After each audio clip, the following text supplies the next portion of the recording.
Hello, everyone. So before we start the show, I just want to announce that we have a new Discord.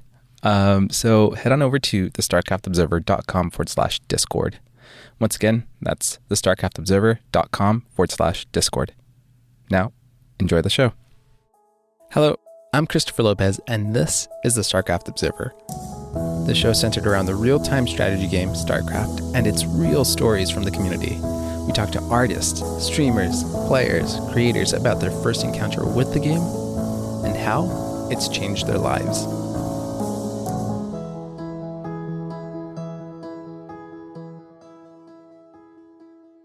Today's episode is going to be a little different. I'm going to try to cut down on the edits the best I can and just have it just raw, essentially. Life's been pretty hectic these past few months, a lot of life-changing events, and looking for a new place to live. So anyways, you can already tell the difference right away. There's no editing. There's just myself. And this is the episode. This is how it's going to be for this episode. Like I said, life's been super hectic and really busy that I haven't had time to work on the stories that I've already recorded. Which I'm pretty excited about. And, once I get settled down to my new house, which I'm going to get into later, and figure out a space where I'm going to record, I can finally get back to editing and just putting together a general story. So where do we start? Let's actually start with, my day,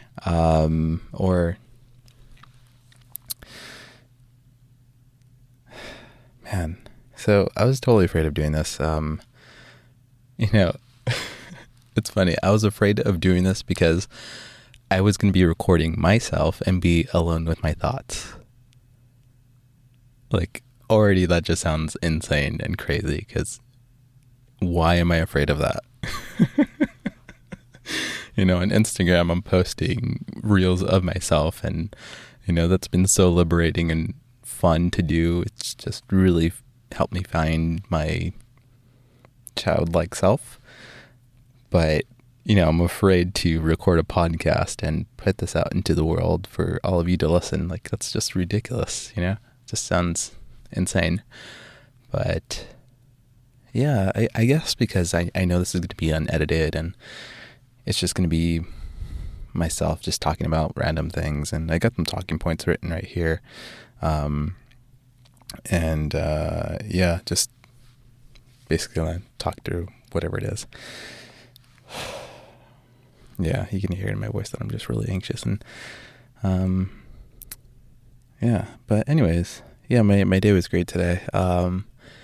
Actually posted a reel of myself on Instagram where I'm pretending to die and this guy's narrating like I feel like I'm dead, and then all of a sudden he's saying I'm alive, and then I jump in the air but I'm dead, and then I'm just laying back on the ground. And like I said, doing those reels on Instagram has really,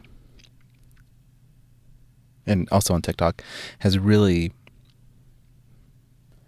helped me connect to who I was before getting into StarCraft and meeting my wife, and just when I would socialize a lot more, it's helped me reconnect or find that humorous side of myself. And yeah, it's crazy. Like, I felt I lost that somewhere along the road, and posting this like funny content, where at least I think it's funny, and I think that's the best part about it. It's just like I enjoy doing it and I think it's funny, so I'm just going to post it anyway on these accounts, on the StarCraft Observer, on Instagram and TikTok. And yeah, it's just been so liberating, expressing myself and showing who I really am. And I hope all of you've been enjoying, and I hope all of you have been enjoying it. So it's gonna be a terrible episode, but yeah. So I recorded a reel, so I knocked that out of the way, and I'm gonna post another one out soon where I'm just laying down in the rain. And that was another great part of making these reels, is that like I never would have done that had it not been for, Instagram or TikTok, like laying down in the rain and just feeling like every droplet hit your body. It's just, it's on everybody's, I think it's a bucket list thing.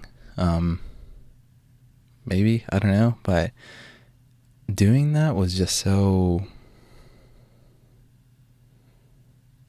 I don't know, like liberating. It really took me out of the day-to-day and just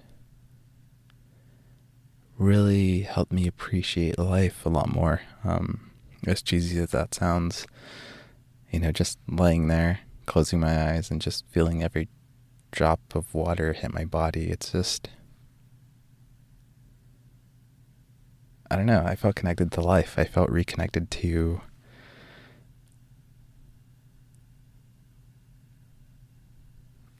I just felt reconnected. Like, it feels weird. Like, I felt like before StarCraft, and I think that's why I love StarCraft so much. StarCraft has really helped me reconnect to who I was when I was younger. And it's really helped me socialize a lot more. And it's really got me involved with the community. And heck, it's even helped me create this podcast. And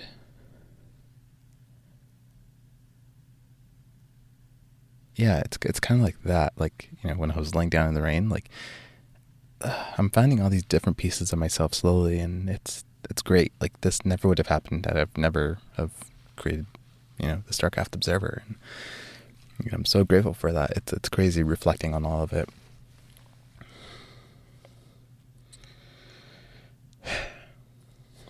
Gosh, I don't even know if I'm making sense, but yeah, so I did that. That was another one of them planning on posting. And my wife had to be out of the house for most of the day. She had to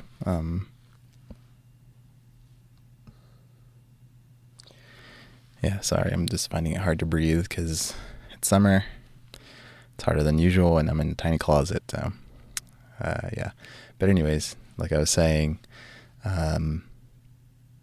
my wife had to leave the house for most of the day, and she had to work on base, so I was here with my daughter, and it was actually fun. I really enjoy having my daughter around while I'm working.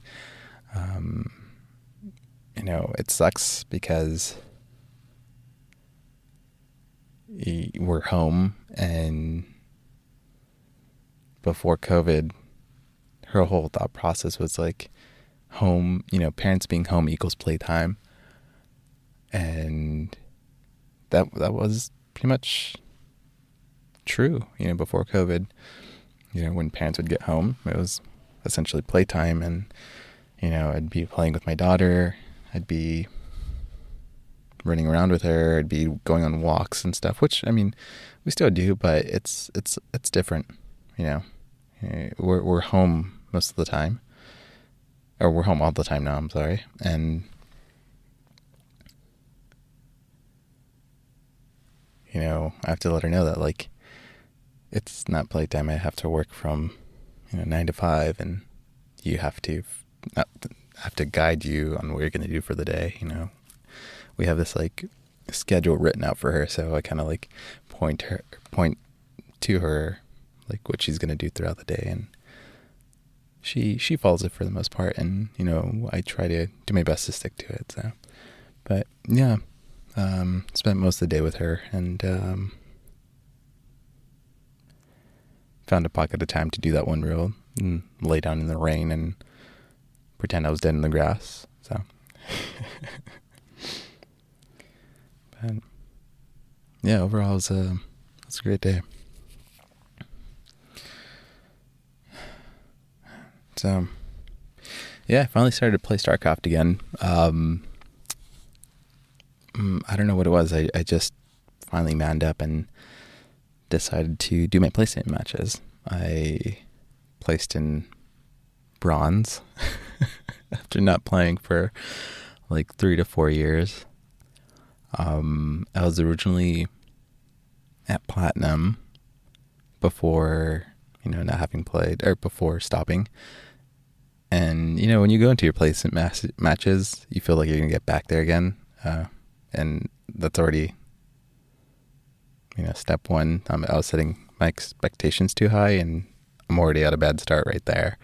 So, I'm going through my placement matches, and already I knew I wasn't feeling right. My macro was off.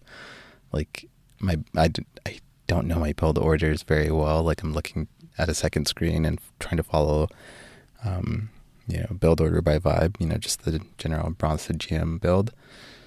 And it's just not flowing well. It's just not flowing well. And then eventually get through all 5 matches, and I just placed in bronze. And I was like, this is life now. But I was very stubborn, and I tweeted about it too, saying that how much it hurt to be placed in bronze. But I was, like I said, very stubborn, and I kept at it, and I eventually placed in high silver again. So slowly my reflexes are coming back, and once I start memorizing my build orders and remembering the maps, things will get better. So it's only a matter of time. I just got to make the time for it. And yeah, making time for it's hard because I'm doing this podcast, and I have a family, which is like the best thing ever. Super grateful, and it's a whole nother love when you have a family. But cultivating love is it's time consuming, and not in a negative way or anything like that. It's just, stuff like that just takes time out of your day, essentially. So, I kind of have to sacrifice podcast time if I want to play StarCraft. And as I'm playing StarCraft, I kind of have like this nagging feeling in the back of my mind, and like it just agitates me so much. And I can only get through like 1 or 2 games, and then I have to get back to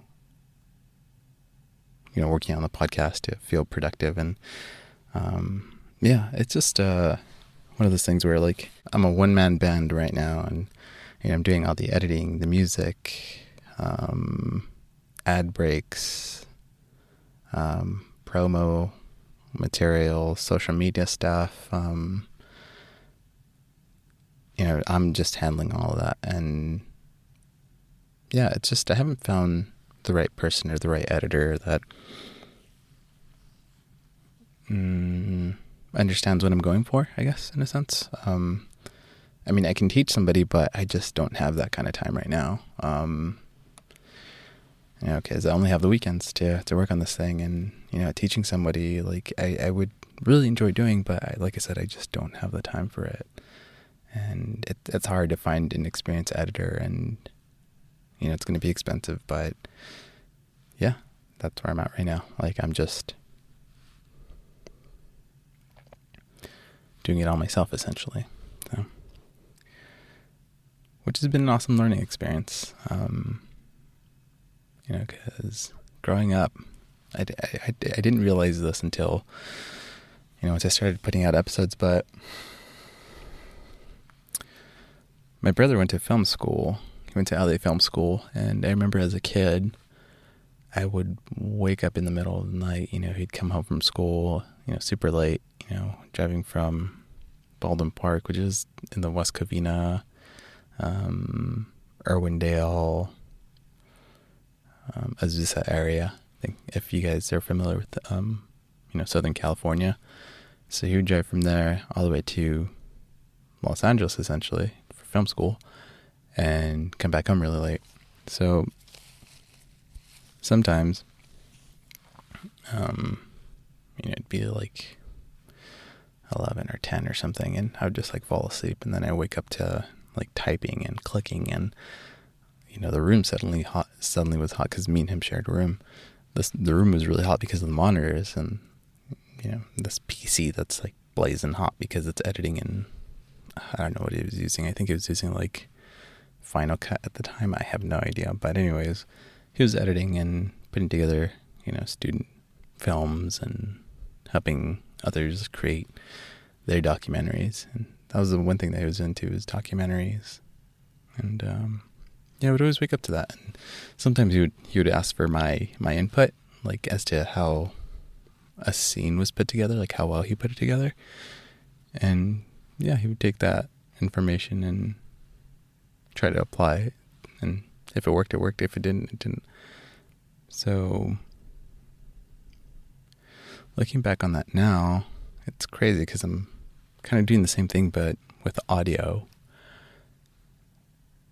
Creating these stories, these like mini documentaries on, people from the StarCraft community, which is insane. It's kind of like what Steve Jobs said in his Harvard speech, I believe, where, I'm going to paraphrase this, it's not word for word, but yeah, I would recommend looking it up. It's one of those speeches that I tend to watch when I'm really down and lacking inspiration. But in that speech, he's like saying, the reason why Mac has its calligraphy is because when he was younger, when he was in college, he just decided to take calligraphy classes because he wanted to. He just really enjoyed calligraphy. He didn't know what he was going to use it for, but he just joined this class. Eventually he drops out and does his own thing and goes off and, becomes the founder of Apple, essentially. And naturally, he remembers everything from his calligraphy classes, and that's how Mac has those beautiful fonts and stuff. So similar to that, you don't realize something. I don't know how to put it. But yeah, just when you reflect on something, it's just like, oh yeah, like now it all makes sense. Like fate has this way of like leading you through life and taking you on these wild journeys and courses and trials and tribulations and so forth. But we get through them and then we look back on them and it's just like, oh, so that was for a reason. That did have a purpose. And when we're in the moment of all that commotion, it's kind of hard to see the bigger picture until later on in life. So hopefully that makes sense. I don't know. But yeah, so anyways, I did my placement matches and placed in bronze and eventually got back to silver. And my buddy Matt saw that I was doing 2v2s and he pinged me. And he's like, you're playing StarCraft? Because like I said, it's really rare for me to sit down and actually be playing StarCraft. And, my friend Matt, he's kind of like the one that put me on this journey, because he was the one that, took me to my very first BlizzCon, where I got to meet Artosis and Tasteless, and got to see Zombie Grub do her cast, and Jeff, and Total Biscuit, and Nathanius. Yeah, he was there too. And it wasn't just them. Like, I got to see all these other people. I remember running into TLO. I ran into him and I was just like, hey, TLO? And he's like, yeah. He's like, hey, is there a Team Liquid meetup? And he just looks at me, he's like, I'm not sure. I haven't been keeping up. Something along those lines. It's been so long ago, but I was like, oh, okay. Well, thank you for, and I told him, like, thank you for being such a great inspiration to me. I really enjoyed, all your Terran play, and even when you played Zerg too, I really, really enjoyed it. And he's like, oh, thanks. And he just walks off. But because of my friend Matt, I had all these experiences, and that's what kind of led me to doing all of this and getting back into the StarCraft community. But yeah, he pinged me, and yeah, we played some 2v2s and got back into the groove of things, and me and him were just talking back and forth as we were playing these matches, catching up, and just bonding. Yeah. It's been a minute since I last saw him. He visited before COVID, or actually during COVID. But yeah, when you're in lockdown, it just feels like so long ago. But yeah, it was great bonding with him again and just playing the one thing we really love, So, but yeah, started playing StarCraft, and I haven't been able to find time to do any editing or work on any stories that I have currently recorded. Just mainly because, like I said, life's been really hectic. Let's start off with finding a place. So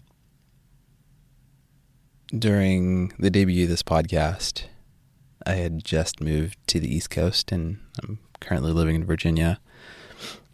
And we signed like a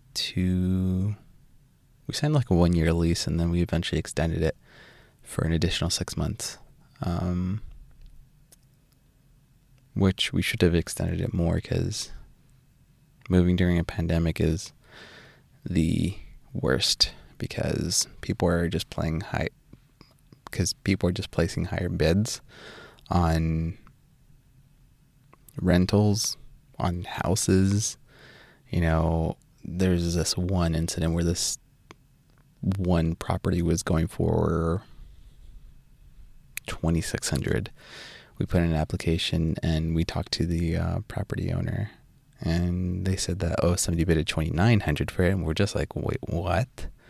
So that's been like the general story of looking for a place right now. Like somebody finds a place for $2,200, and they're just like, best I can do is like $2,900. I was like, what the hell? So yeah, it's been pretty crazy trying to find a place, and luckily we were able to find something, and now we just got to start packing, which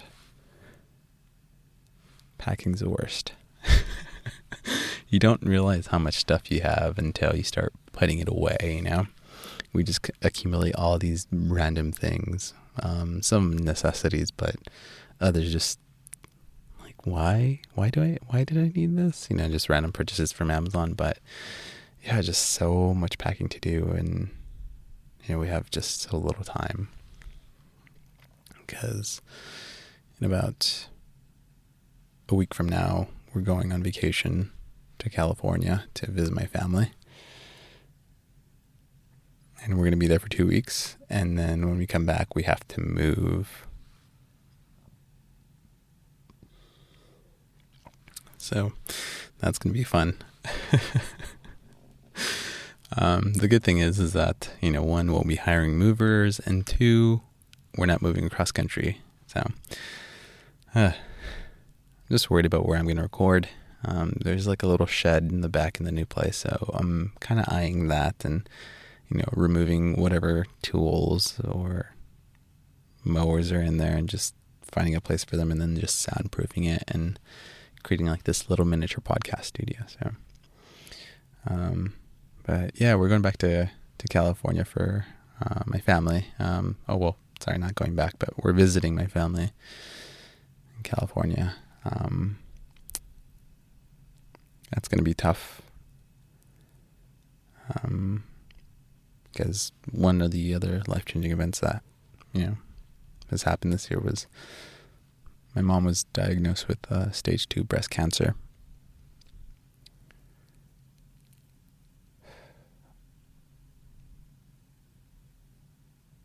And that's been really tough.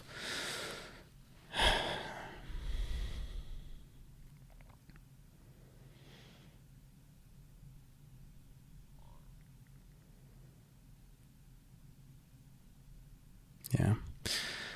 I just had to stop and think about it, because it's just life-changing, man. Like, was talking to her the other day, and she started her chemotherapy, and she wasn't doing too well. I believe she got like chemo belly, so her stomach was getting bloated, and her digestive system slows down essentially, from what I read. And she was just, like I said, getting bloated and just in pain. And when I talked to my sister, trying to figure out what was going on, she said like, oh yeah, mom's been in pain for the last few days, and finally on the fourth day it was just unbearable, so I had to take her to the hospital. And the one thing about my mom is that she's very stubborn, and she's a believer that like, oh yeah, she'll get over it, and the pain's only for a little bit. But no, this was different. So my sister like dragged her out of the house, took her to the hospital, and yeah, the doctor tells her that if they've waited any longer, she would have been dead by now, because essentially she just had a blockage, and all this gas is building up, and can do a lot of damage essentially. So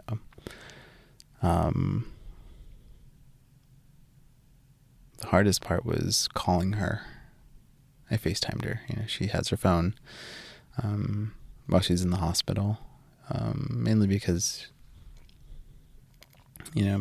she hardly has any visitors because of COVID, so they kind of restricted down to one. And my sisters are busy and my family's busy, so yeah, like being halfway across the world sucks even more while this is going on, because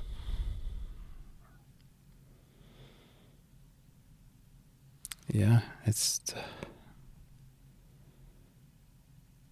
just sucks. But anyways, I called her up, and she answers the phone, and I see her, and she has this like tube going through her nose, and she's kind of in a haze, and she's like, "Ay, hola mijo, ¿cómo estás?" And we're just talking, and essentially what the tube is to clear the blockage from her stomach. So hopefully that, from what it looked like, it was just clearing out stuff without getting into any details. But she eventually stops and just says that like, feels like I'm dying. That was the hardest thing to hear, especially coming from your mom.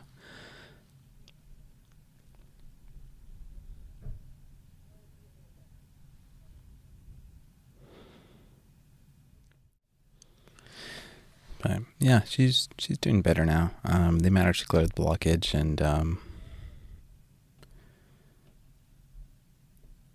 yeah, it's like every time she goes into the hospital, it's like one thing after another, because they did a whole scan in her body, and then they found a growth in her kidney. So it was just like, I can't catch a break. So they're gonna let that sit on the side, but they're still gonna keep an eye on it and see if it's like dormant. See if it's not growing. And if it is, then they'll figure out a treatment plan for that. But right now they're just focused on, the breast cancer essentially. So yeah, it's kind of like it's a huge bummer. Yeah.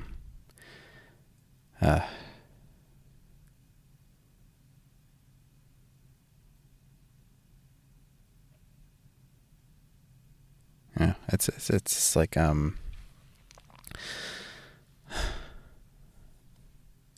during the whole thing I was crying, and I was breaking down, because I was just so scared. It feels like I'm gonna lose my mom essentially, and she's fighting for her life, and here I am halfway across the world, and and that's one of my things that I'm going to change up this series. I'm going to be making frequent visits to California, and just spend more time with her and just work remotely. And that's one of the greatest parts of my jobs, is that they allow for that flexibility too. So yeah, I'm going to see her a lot more. But like I said, yeah, I was just breaking down. I'm still scared, still trying to cope with it all, and just wishing for the best, essentially.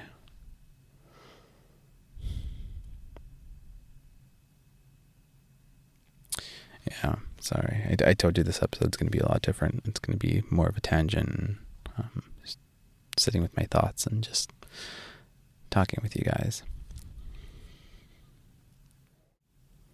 But yeah, at least she's doing better now, and she's in better spirits. I FaceTimed her the other day, and she was just really happy to see me, and my daughter or granddaughter essentially, and my wife, and she's really excited for us to come, and be there in California for 2 weeks.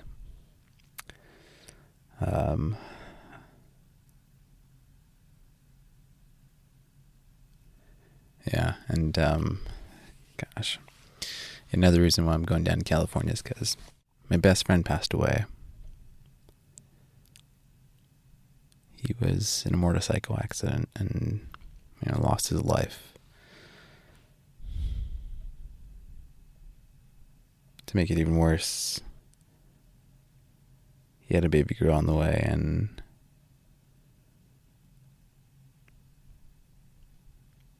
it just sucks that he's never going to get to see her.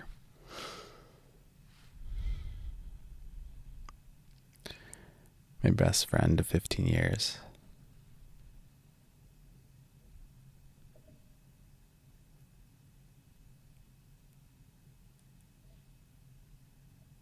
$17 when I think about it, but anyways, I really don't want this to be a downer, but yeah, he was a really great guy. He was always really funny, and I think I got most of my humor from him. So growing up as kids, our circle of friends would always make fun of each other. And, we'd just go back and forth, just making fun of each other, At one point, his wife, I'm sorry. I guess his parents were getting separated, and, his eyebrow fell off due to stress. And, we just point at it like, hey, dude, you should just draw it in with a Sharpie. It's messed up as that was, but and then he would always find things to come back at me too. He was always very quick-witted, and that was just what I loved about him. He's just so quick-witted, and he'd always come up with the tiniest things just to make fun of you for, and it was always a laugh. We were always having a laugh, and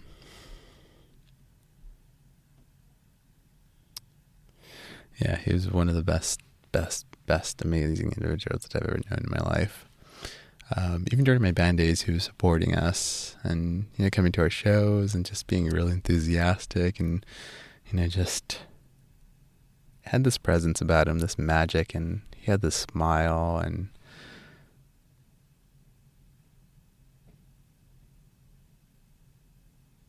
this charisma. His name was Beach Bum. That's what we would call him, and he got his nickname just because he was wearing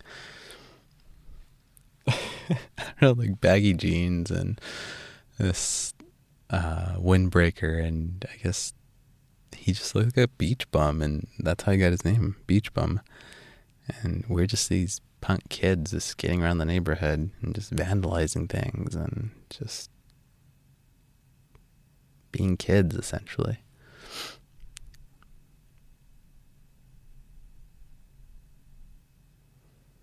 But yeah, me and him were always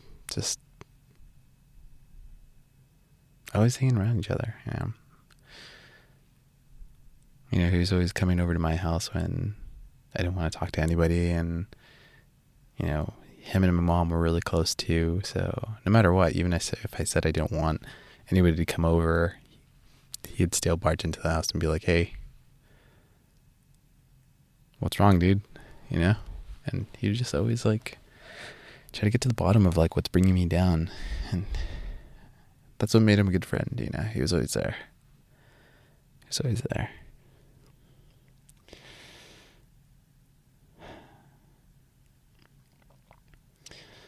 But yeah, how we got here, I don't know. And that's the beauty of this episode, is just me, myself, and I.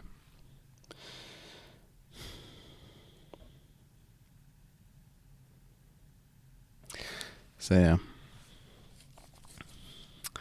All right.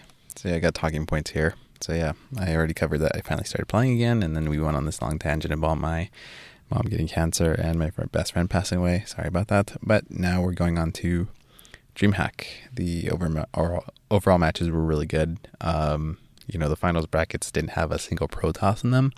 It was just Terrans and Zergs, and eventually the final was a Terran and Zerg, Maru and Raynor. And that was just epic to see. Yeah, watching these two players who are the best in the world just go head to head. And for a while there, I thought Raynor was really gonna run with it for probably almost take all of it.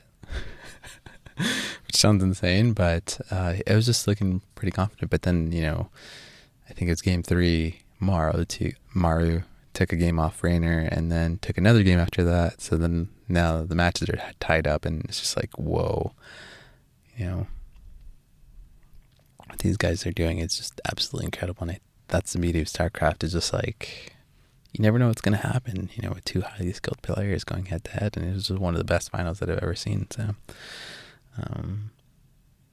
unfortunately, I don't have the knowledge to dive deep into here's what makes a Zerg, better than a Terran or what have you. But it was just an awesome game to watch. And speaking of games, I actually watched GSL the other day, the Group D matches. The biggest highlight from that was the pylon block on Solar versus Parting. That really sucks, man. Having one pylon block your ramp, not being able to expand, and then just getting defeated.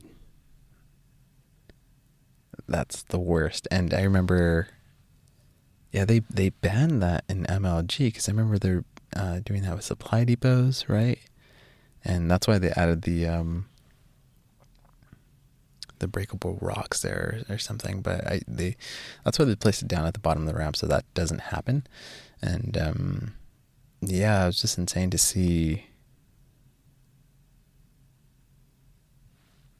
that happen. And you would think that you have two of these players who are at the top of their game to spend enough time on these maps to kind of know everything, but I guess Solar just didn't catch that, and Parting got the best of him. And that's the best thing about Parting, is just he's the best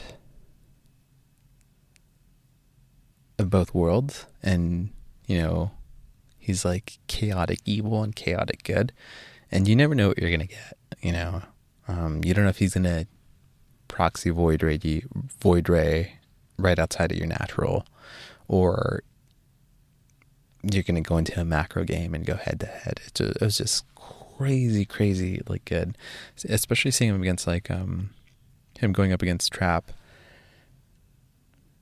and him taking out Trap too was incredible. I didn't see that coming. I really thought Trap was going to take it, and obviously Parting at least taking one game off him. But yeah, it was awesome.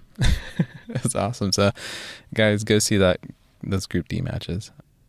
And then I was also thinking about Coinbase partnership with ESL, and that was pretty cool to see them implementing with Coinbase. And I can see why, because I actually bought a Dreamhack hoodie from the ESL shop and noticed that they put a crypto option for you to pay with.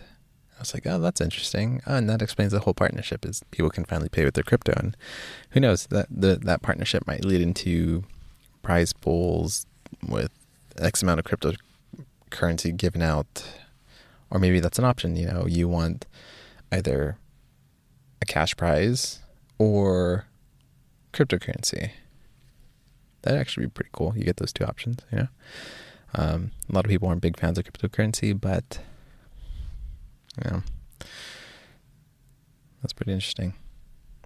Yeah, especially with the whole like crypto market right now too. It's just up and down. I haven't checked the prices, but last I saw is things are going down. Everything's slowly on a decline. And just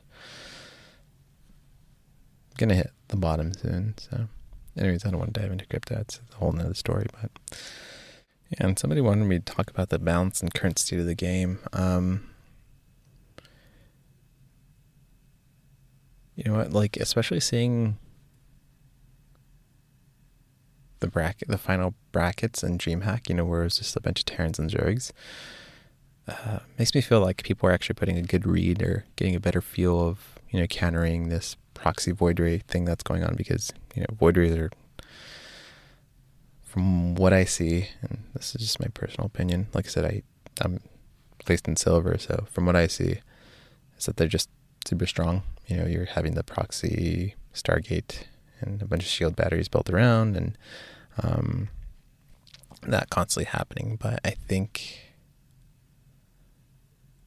with Protoss is kind of trying to go for that easy win, and Zergs and Terran just realizing that, they've figured out the way to counter that. So Protosses are more reluctant to take that route and, try to go up against their opponents that way. So that's why in Dreamhack there's a bunch of Terrans and Zergs, which I was like baffled, at least like one Protoss, but seeing that was just like mind blowing. I was like, whoa.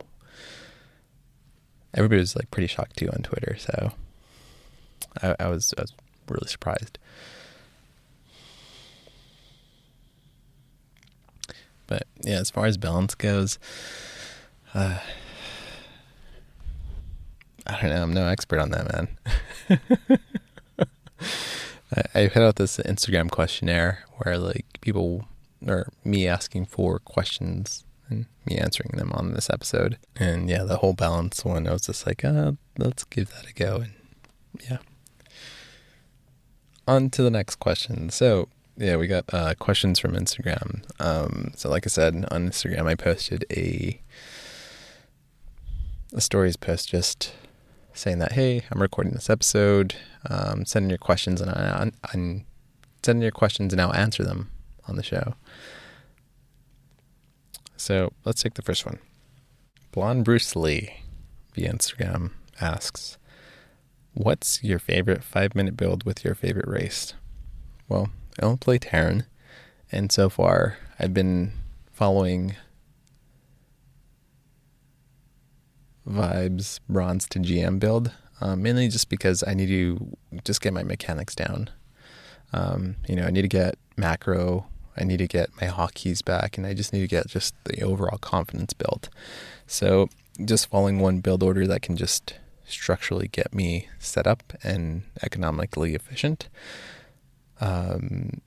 makes me feel good, especially if I don't get supply locked, and helps me focus on those things, which is why that's my current favorite 5-minute build. I guess that, I don't even think that's a 5-minute build, but anyways, it's just my overall favorite build at the moment, because it's just giving you everything you need. And once you kind of like nail down the build, you can start focusing on these like minor things like scouting and, your timings and what you should be looking for when you're scouting your opponent's base.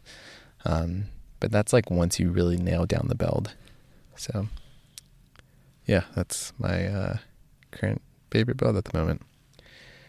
So the next question from Aldo Rayner 008. When do you think we'll have a balance patch? Ooh. I hope soon, man. I really, really hope soon. There are whispers right now that there's currently something being worked on, and who knows, maybe like Blizzard's got, something in the works. There's been a lot of shuffle, a lot of people leaving Blizzard. And I know that they tend to rotate their teams, I think. I'm not too sure. I know they do that with World of Warcraft, but I don't know how it's done with StarCraft. But yeah, maybe they got this whole new dev team that came in, and they're trying to kind of pick off where the original team left off from, and that takes time, learning those things and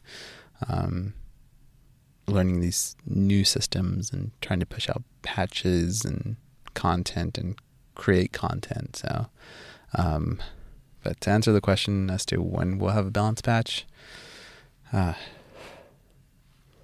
sometime this year, man. Okay. Next question comes from James Kin Hansen. Have you had someone so equally good to the point you just had to fight for minerals? So I'm assuming that he means,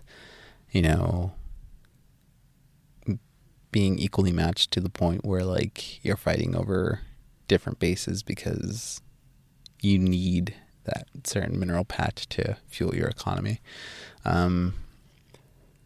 I've actually had that happen when I was playing in Platinum. I was still following Vibes Bronze to GM, and I think we're both following similar builds. I was Terran and he was playing, or my opponent was playing, I think Zerg, and I can tell they're doing like the Zerg version of that. And yeah, it eventually got to that point where like we're fighting over patches of minerals and stuff, and it was so ridiculous because I was comparing myself to like,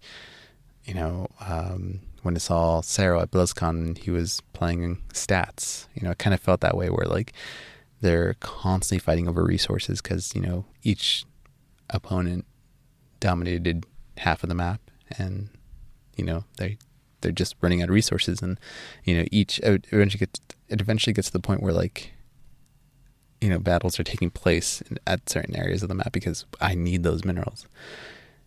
So yeah, I've gotten to that point, and to be comparing myself to like Sarah and stats is just ridiculous. But I think that's what made it fun. Like as I was playing this game, I pictured myself playing against Sarah. As funny as that sounds. But I wasn't. But yeah, I've had that happen to me where I'm just fighting over minerals. So. Next question comes from Ristic Leon. Actually, not even a question. It was just Beastie Cutie. Beastie Cutie's dope. I enjoy his content. From what I've seen, it was very informative, and I tune into his streams from time to time. So, which I actually need to be better about. I tend to lurk. I tend to lurk in a lot of streams and sometimes not interact. And yeah, I just need to be better engaging with just Twitch chat. So, but yeah, Beastie Kitty's dope. From D7T Dragon. Would you like for someone to make a cross-section book on StarCraft 2? A cross-section book. So for those of you that don't know what a cross-section book is, it's like, take a overlord, right? Slice that overlord in half, get rid of one half of it, so where you can see the insides of it. And then what a cross-section does is like gives you this hyper look into what makes an overload. And what makes an overlord. Gives you a hyper look into what makes an overlord, essentially. And you got all these arrows pointing to different compartments, different, whatever an overlord has, maybe organs and, the inner workings. And yeah, it's literally like this. It's like you can literally see all these compartments. And yeah, seeing a cross section of that would be awesome. I know 47 Nest did that with a lurker, actually, I believe, where he did this cross section of a lurker, and it was like a quarter of it was cut out, but it was very detailed, and he added like this blueprint background to it to kind of like give the viewer the sense of like, hey, this is a breakdown of what goes into making a lurker, and it was really, really cool to see that. So I would definitely love a cross section of StarCraft 2 for all the units. Like that would be so awesome. I really love seeing stuff like that. So the next Instagram question from Trailblazer7, StarCraft movie possibility. StarCraft movie. Oof. I don't think so. I can't. It'd probably have to be something along the lines of like Aliens, where it's like integrated in this one part of the universe. I mean, they can do like a full on StarCraft movie, but yeah,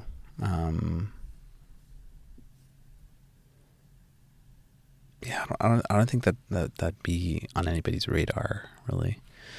But yeah, it's a possibility. So we'll see. So for my favorite person, our next question comes from Lex Grizzly, and this is actually a really good question. How did it feel when that first episode came out? I was absolutely terrified. I was scared to death. I was anxious. I was nervous. I was just not sure if I was doing the right thing, if that makes sense. Because in the first episode, I'm just doing this call-in type format where I'm just talking to various people from around the world and just asking them why do they love StarCraft, and also getting a bit of background as to how they discovered the game. But yeah, I was absolutely terrified. I was nervous. I was anxious. I almost wanted to give up on the whole thing altogether, really, if I'm going to be honest, because at that time, even before that, Tasteless came out with his podcast, and then Zombie Grub came out with her podcast, and then Neuro came out with their podcast, and you have the Pylon Show, and you have all these other StarCraft podcasts, and it's just I started getting in my own head where oh my gosh, they're all gonna crush me. I'm just this nobody. Nobody's gonna want to listen to me. Nobody's gonna want to give me the time of day to interview them, and be on the show. But I eventually worked up the courage and just published it. I just released it into the world. Because if I didn't, that'd be the biggest regret. And a lot of wasted time. A lot of people's wasted time. And in the end, I realized that we're all community. Nobody's trying to crush each other in terms of a podcast or shows or streams, being part of the StarCraft community, we're in this together. We're here to help each other out. And, sometimes it might not feel like that. Sometimes it might feel like the tides are against you. But majority of the time, we're supporting each other, and that's what I love about this community. Yeah.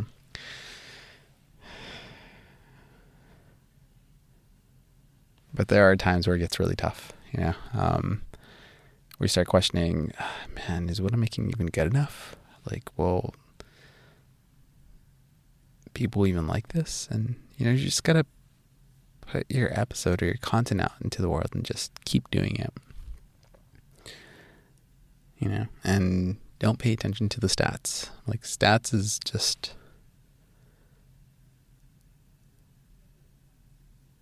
I don't know how to describe stats, because I kind of use it for Instagram, and just as a measurement of,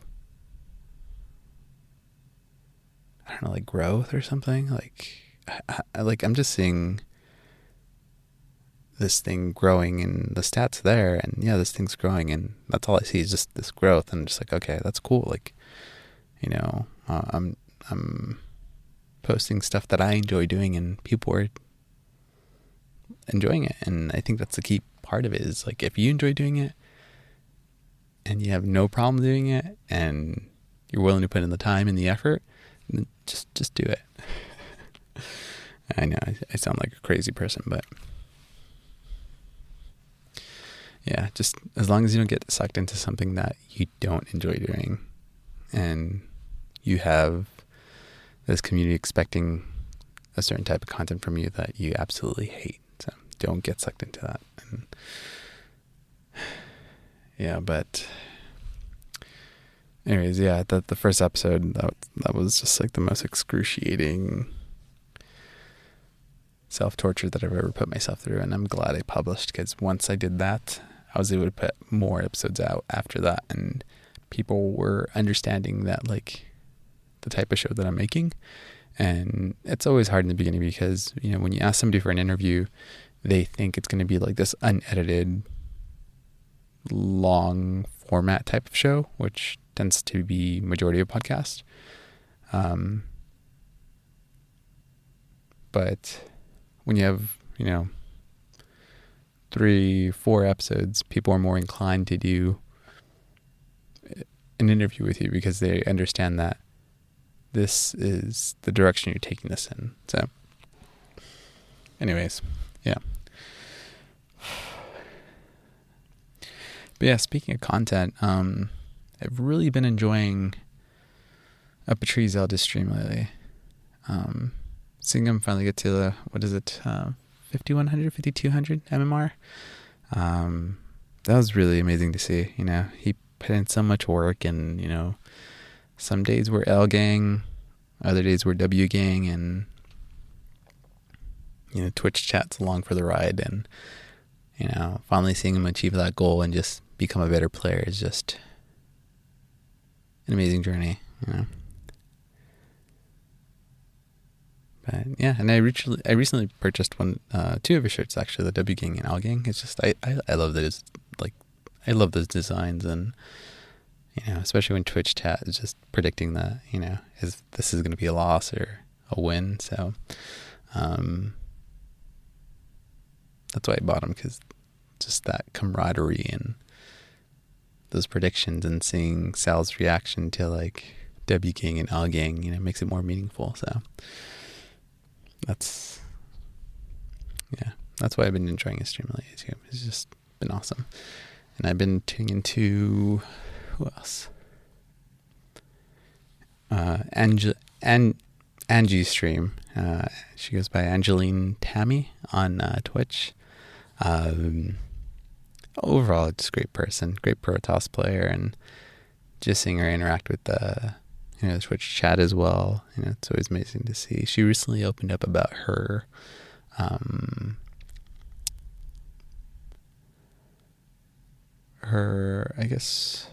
her faith, which is not something you see often on Twitch chat, and it's something very brave in Twitch chat. Sorry, on a Twitch stream, it's not something that you see very often in Twitch stream. You know, it's something. I